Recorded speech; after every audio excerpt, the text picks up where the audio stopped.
Removing an M.2 boot adapter and backplane.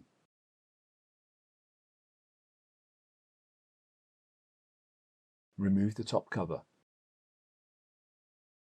Disconnect all the fan cables from the system board. Press both sides of the M.2 drive retainer and slide the retainer backward to loosen the M.2 drive from the M.2 adapter. Lift the M.2 drive and pull it away from the connector.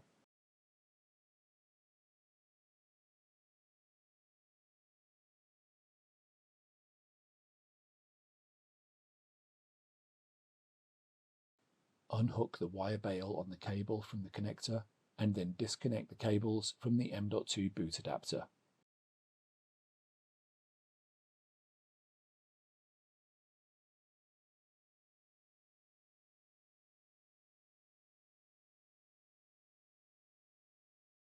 Lift and hold the release pin to disengage the M.2 boot adapter tray from the bracket. Slide the M.2 boot adapter tray toward the pin and then carefully pull it out of the bracket.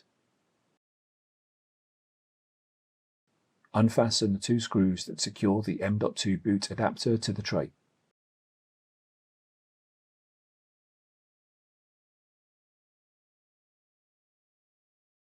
Slide the M.2 boot adapter toward the plunger and lift it out of the tray.